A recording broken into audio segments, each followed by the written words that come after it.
こんにちは、イルカです。今日は DIY じゃないんですが、DIY の参考にしてもらえるかと思って、コーヒーの入れ方です。私はイルカ喫茶というちっちゃい喫茶店の親父なんですが、こうやってサイフォンコーヒーを出しています。まずは全く普段通りの様子を見てもらいます。セオリー通りでもないし、多分こういうやり方をしている人は少ないと思います。河野社長の正しいサイフォンコーヒーの入れ方とは全然違います。そのうんちくは後にしてですね、とりあえず普段通りのやり方、そのままノーカットで見てもらいます。こうやって、沸騰している最初にね、これ今水入れましたけど、差し水をするっていうのが、これがね、味噌なんですね。でこれは2杯用のロートですけど、2杯用のフラスコですね。それでこれ上がってきたら混ぜますね。これちょっと温度測ってみますね。これ見てください。68.5 度。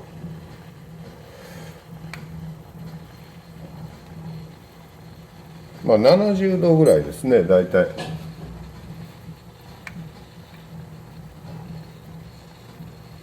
だんだん温度上がってきますけど、これで今ストップウォッチを押しましたけども、これギリギリこのフラスコにつくかつかないかぐらいの日にして、これが落ちてこないギリギリの日にしてですね、これ76度80度は絶対いかないように、70度台で抽出する、そういう感じです。そして時間としては今38、39、40秒ぐらいで、火を止めて2回目の攪拌ですね。これで終わりですね。でこれは春も夏も秋も冬もずっとこのやり方で、全然変えずにそのままやって同じ味になります。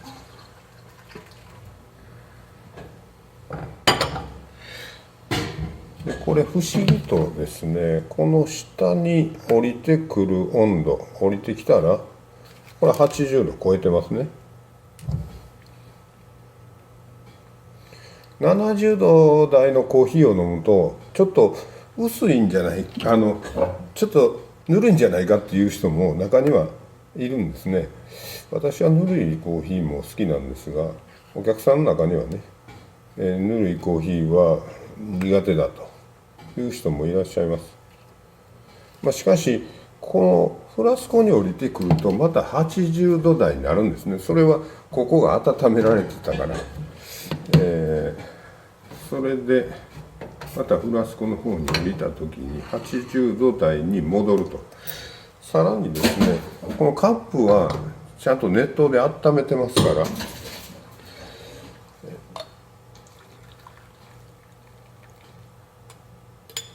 このカップに注いだ後のコーヒーの温度は、これカップを温めてましたんで、これ84.5 度80度台になるっていうんですね。80度台のコーヒーはやっぱりぬるい感じは絶対しない。熱い、こんな熱くしないでもいいと思いますけどね。80度ギリギリぐらいでいいと思います。この方法で入れたサイフォンコーヒーは非常に飲みやすい。なんていうのか、舌にキュッとくるような渋みといいますか、そういう味がね全然ないんですね。素直な飲みやすい味です。それでいて薄いわけではなくて、うまみと香りは非常に強い。営業秘密にするようなそんな大層なもんやないんで、再現する方法を詳しくご説明します。よろしかったらお付き合いください。このカウンターの向こう裏側で何をしているのかお話しします。中央のステンレスの円筒は名水の浄水器です。活性炭が入っているだけです。ステンレスのオイルポットですが、この中の水にフィルターが入っています。フィルターを使い始めたらずっと乾燥させることなく水につけた状態で保管します。毎日使い終わったら全体を火にかけて煮沸消毒して蓋を閉めて保管します。あくる日使う前に水を変えます。私はフィルターは古いほど良いと思っています。極端に言えば破れるまで使えます。古いフィルターほどコーヒーの茶渋というのか、それで目が詰まってきてきれいにろ過できるようになります。ただし落ちるスピードは遅くなります。このフィルターは多分数百杯以上入れているのでかなり目が詰まっている状態です。あとはカップを温めるお湯のやかん、その上に表から見えるサイフォン用のガスバーナーと細口ポットです。キッチンスケールはフラスコやビーカーに入れる水やお湯の量を重さで測ります。後ろ側にフラスコ12個、ロート3本があって、豆6種類と小さなコーヒーミル、ナイスカットミルというやつです。中引きから細引きですね。そんなに粗くしていません。焙煎機はメインチャンネルでも紹介していますが、大日のカフェプロ MR101 2台です。豆を引き出す引き出しが横についているので、それを正面に向けています。それではお湯を入れるところから実際の工程を詳しく説明します。イルカ喫茶では2杯分を1人前としてお出ししています。フラスコをセットして細口のポットでフラスコにお湯を注ぎます。お湯の量を正確にするためにキッチンスケールで 210g 測っています。ほぼ 210cc です。豆はブラジル、コロンビア、キリマンジャロのブレンドにします。この計量スプーンが約 7g で全部で 20g です。カップにやかんのお湯をついでカップを温めておきます。ビーカーに差し水 50cc を測り取っておきます。炭酸の瓶に入っていますが、冷蔵庫で4度 C に冷やした冷水です。ロートにフィルターをセットしてひいた豆を入れます。お湯が完全に沸騰するまでロートは差し込まずに隙間を空けておきます。沸騰する前に差し込むと中の空気が完全に水蒸気と置き換わらないので、特に使い込んで目の詰まったフィルターではフラスコ内が真空にならないので、抽出後になかなか下がってきません。だから十分に沸騰させないといけません。沸騰したら火を弱めます。フラスコの底に当たるか当たらないかぐらいの大きさの炎にします。ロートを差し込むと同時に先ほど測り取っておいた冷水 50cc を差し水として入れます。実はこの工程が最も肝心です。抽出温度を下げるということなんです。普通サイフォンだと沸騰して上がってくるお湯、つまり100度のお湯で抽出することになりますが、それだとカテキンなどの渋みが出やすいので美味しくするのが難しいです。しかし冷水を差し水にすれば注水温度を70度台まで下げられるので、渋みが出ずに香りやアミノ酸のうまみだけが出て、後味の良い飲みやすいコーヒーが抽出できます。これは玉露を低温で抽出したり、あるいは水出しコーヒー、そういうのと同じ考え方です。お湯がロートに上がってきたら1回目の攪拌をしてストップウォッチを押します。火を止めるまでの時間を40秒にしています。ガスバーナーの火を調整して上の抽出液が落ちてこないギリギリにしていますが、ご家庭で再現される場合はアルコールランプで火力の調整が難しいと思いますので、フラスコの底を火から外したり当てたりを適当に繰り返して調整しながら、上の抽出液が落ちてこないギリギリの状態でフラスコに残ったお湯を沸騰させます。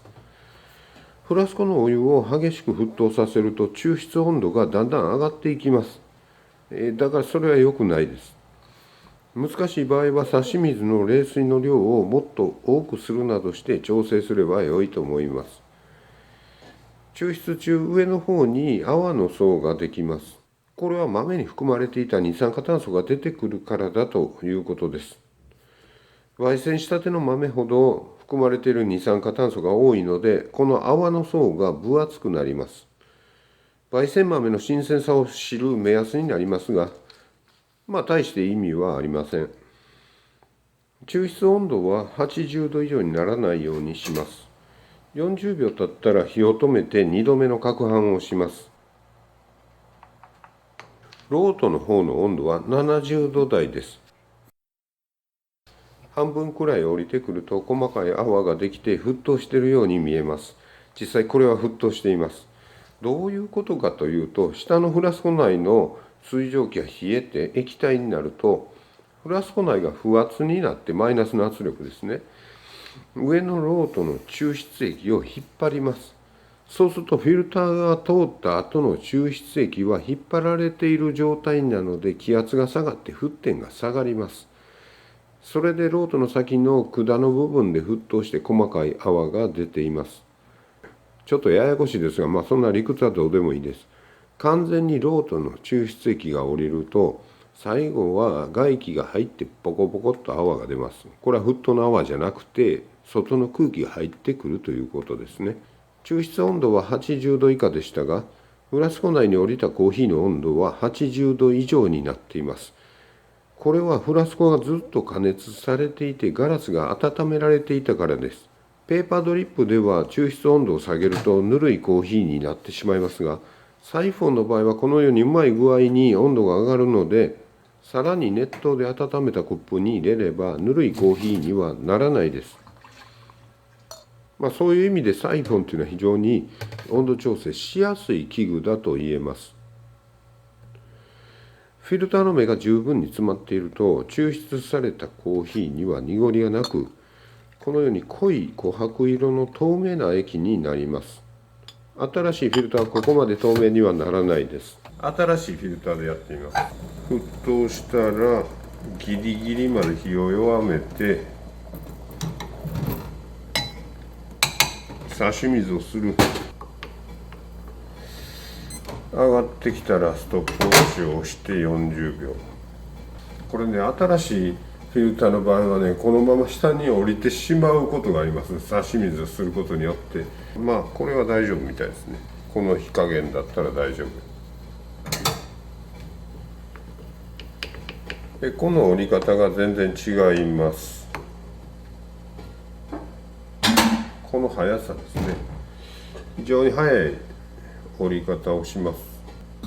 で、これ速すぎるんで、先にこの水蒸気を抜いて不圧を緩くするっていう方法もあるんですが、それはまた職人技なんで私はやりません。非常に速いんで、ちょっとね薄くなってしまうというのもあるんですが、それに加えてやっぱり濁りですね。新しいフィルターだと目が詰まっていないので、細かいコーヒーの粉が降りてきて少し濁ったように見えます。濁ったコーヒーは雑味やえぐみが少しあります。だからフィルターは目の詰まった古いフィルターの方が良いと思います。しかし最初はどうしても濁るので、気になる場合は2枚重ねにするなどの工夫が必要だと思います。まとめると、大事なことは2つだけなんです。1つ目は抽出温度を80度以上にしないということ。そして2つ目、フィルターはできるだけ目の詰まったものにするということ。温度とフィルター、この2つだけが大事です。それ以外のことはさまつなことです。さらにこの2つのうち温度管理の方がずっと大事です。いかがでしたでしょうか。私がこだわっているのは一言で言うならば再現性です。誰でもいつでも同じ味が出せるということです。だから複雑なわけのわからん混ぜ方やとか、もうそういう難しいことはもうそういうルールはできるだけなしにして、単純明快にこうすればこうなると、もう基本的にはルールだけを決めて、その通りやったら誰でもできるということを目指しています。つまりね、職人技が必要なやり方はもうダメだと思っています。だからこの通りやれば、私がやろうがかみさんがやろうがバイトの人がやろうが、寒い日でも暑い日でも必ずこういう味になるということです。それはね、つまりあのお店に行けばあの味のコーヒーが飲めるというふうにお客さんに思ってもらえることが大事だと思っています。かといって変わった味のコーヒーを目指しているわけじゃないんです。むしろ、万人受けの味を目指しています。できれば誰からも嫌われないというのか、むしろコーヒーが苦手だと普段思っているような人にも飲んでもらいたい。飲みやすくて癖がない、それでいて薄いわけではなくてうまみがあって香り高い、そういうコーヒーです。だから正直言ってプロやコーヒーに詳しいマニアをうならせるような味ではないです。何を一番大事にしているかというと、飲んだ後にですね、一口飲んだ後にキュッとこの舌の奥に残るような渋みというか苦みというか酸味というか、そういう後味ですね、それが抑えられるようにしてるんです。実はね、コーヒーが嫌いだと、酸味が苦手だとかいう人結構いるんですが、そういう人は実はその味が嫌いなんじゃないかなと思っているんです。つまりコーヒーが苦手な嫌いな人でもコーヒーって結構美味しいもんなんやなと、そういうふうに思ってもらえるような、そんなコーヒーを目指しているわけです。できればコーヒーが好きになってもらいたいと思います。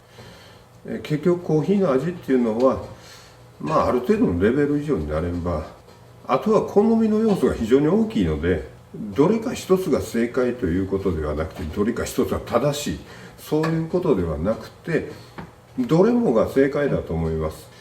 だからいろんなやり方があってしかるべきです。こういうやり方もあるんだということで、一度お試しいただければ幸いです。それでは今日はこの辺で失礼いたします。